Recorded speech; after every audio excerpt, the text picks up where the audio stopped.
लोकसभेनंतर महाराष्ट्रातील मतदारांच्या वाढलेल्या आकडेवारीवरून राहुल गांधी निवडणूक आयोगाला सातत्याने घेरतायत। मात्र आता मतदारांच्या आकडेवारीवरून महत्त्वाचा खुलासा समोर आलाय। विधानसभा निवडणुकीबाबतची आकडेवारी देताना चूक झाल्याची कबुली लोकनीती CSDS ने दिलेली आहे आणि त्यामुळे मतदानाबाबत राहुल गांधींच्या दाव्यातील हवा निघणार हा प्रश्न आता उपस्थित होतोय।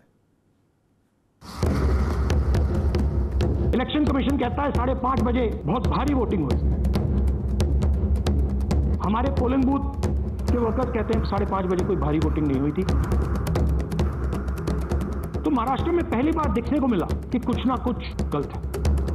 महाराष्ट्रातील मतदानाबाबत विरोधी पक्षनेते राहुल गांधी सातत्याने शंका उपस्थित करतायत।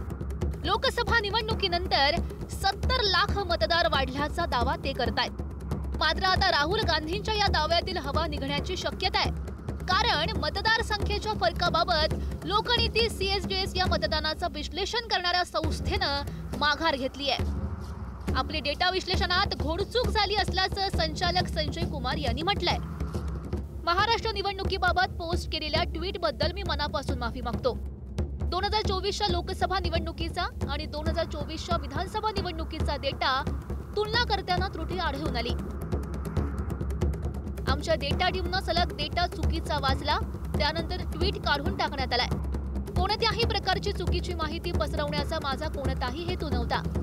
सच बात यह है कि इसमें कोई कड़ियां जुड़ी हुई नहीं है, कोई दबाव की बात नहीं। दबाव है, दबाव इस बात का है, मुझे लगा ये गलती कैसे हो गई, और अगर मेरे से गलती हुई है, आपने देखा कल 3 बजे हमने ट्वीट डिलीट किया और आज सुबह 9:30 बजे हमने वो एपोलॉजी का मैसेज डाला, क्योंकि हमें ये लगते रहा कि क्या करना चाहिए अब ऐसी स्थिति में। ये गलती तो है, बड़ी गलती है, क्योंकि एक नैरेटिव भी बन रहा है और शायद ऐसा लगेगा लोगों को।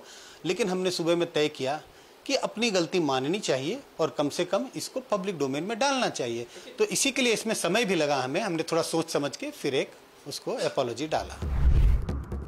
लोकसभा आणि विधानसभा निवडणुकीदरम्यान महाराष्ट्रातील 4 मतदारसंघांमधील मतदारांच्या संख्येत मोठा बदल दर्शवणारे आकडे लोकनीती CSDS प्रकल्पाचे सहसंचालक संजय कुमार यांनी पोस्ट केले होते। त्यापैकी 2 मतदारसंघांमध्ये मोठी घट दिसून आली, तर 2 मतदारसंघांमध्ये अचानक वाढ दिसून आली होती। मतदार यादीतून मोठ्या प्रमाणात मतदारांची नावं वगळण्यात आलीत किंवा अस्पष्टपणे जोडण्यात आलीत असं या डेटामधून सूचित केलं गेलं। त्यांच्या याच आकडेवारीचा राहुल गांधींनी आधार घेतल्याचं बोललं जात आहे। रामटेक लोकसभा मतदारसंघ मतदारांची संख्या 4.66 लाखांवरून विधानसभा निवडणुकीमध्ये 2.86 लाखांवर आली।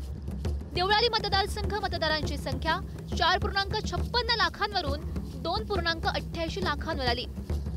नाशिक पश्चिम लोकसभा निवडणुकीत मतदारांची संख्या 3.28 लाखांवरून विधानसभा निवडणुकीमध्ये 4.83 लाख झाली।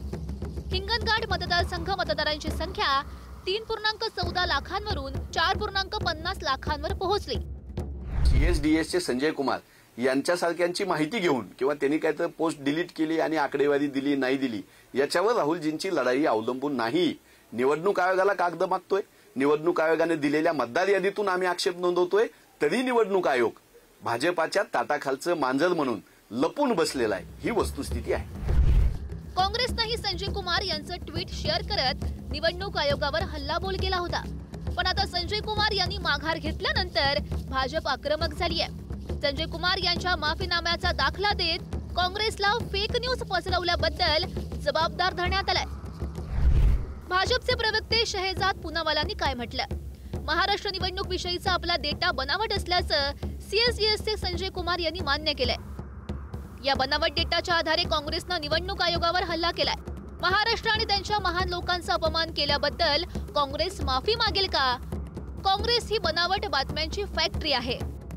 भाजपा प्रवक्ते केशव उपाध्याय यांनी काय म्हटलं? खरा प्रश्न असा आहे की त्या पोस्टवरून जाणून बुजून रचलेल्या खोट्या नरेटिव्हची जबाबदारी कोण घेतं? बिनबुडाचा आरोप करा, गोंधळ निर्माण करा आणि चूक झाल्याचं लक्षात आल्यानंतर शांतपणे माफी मागा। संजय कुमार यांची माफी कदाचित या सर्व प्रकरणातील पहिलीच असावी। जर राहुल गांधी यांच्यापर्यंत हे पोहोचलं तर आश्चर्यचकित होऊ नका। त्यांच्यासाठी माफी मागणं काही नवीन गोष्ट नाही। लेजिटिमेटली निवडून आलेल्या सरकारला आरोपीच्या पिंजऱ्यात उभं केलं होतं. आज CSDSने त्या संदर्भात ट्विट करून आमचे आकडे चुकीचे होते याबद्दल माफी मागितलेली आहे. आता प्रश्न एवढाच आहे की त्याच्यावर आकांड तांडव करणारे राहुल गांधी माफी मागतील का? मला बिलकुल अपेक्षा नाही, कारण राहुल गांधी हे एक प्रकारे जसं सिरियल किलर असतात तसे ते सिरियल लायर आहेत. त्याच्यामुळे ते रोज खोटं बोलतील. याच्यानंतरही हेच आकडे ते मारतील, जिच्याबद्दल माझ्या मनात शंका नाही. पण जनतेच्या समोर मात्र आज या ठिकाणी हे स्पष्ट झालेलं आहे. चीफ मिनिस्टर महाराष्ट्र देवेंद्र फडणवीस हे चीफ मिनिस्टर आहे आणि एक चोर जशा पद्धतीनं उलट्या बोंबा ठोकत असतो ते उलट्या बोंबा ते ठेपत आहे. आता डाटा चूक आहे हा ठरवण्याचा खटाटोप जो आहे हा त्यांचा केविलवाना प्रयत्न आहे. जर त्याच्यात दम असेल आणि हिंमत असेल तर त्यांनी त्यांचा सगळा जो डाटा आहे हा सॉफ्ट कॉपी आता डिजिटल स्वरूपामध्ये हा त्यांनी जाहीर करावा. मतचोरीवरून निवडणूक आयोगाविरोधात लोकसभेतील विरोधी पक्षनेते राहुल गांधी यांनी जनमोहीम उघडली आहे. लोकसभेनंतर 5 महिन्यात 5 वर्षांपेक्षा जास्त मतदार कसे वाढले? महाराष्ट्रामध्ये संध्याकाळी 5 नंतर मोठ्या प्रमाणात मतदान कसं वाढलं असा प्रश्न ते उपस्थित करतात. अशातच डेटा विश्लेषणात घोडचूक झाली असल्याचं लोकनेते CSDSचे संचालक संजय कुमार यांनी म्हटलंय. त्यामुळे आता राहुल गांधींना हा एक प्रकारे सेटबॅक असल्याचं बोललं जात आहे. कारण आता संजय कुमार यांच्या माफीनाम्याचा आधार घेत भाजपा राहुल गांधींवर निशाणा साधतंय. शिवाजी काळे, पुढारी न्यूज, नवी दिल्ली.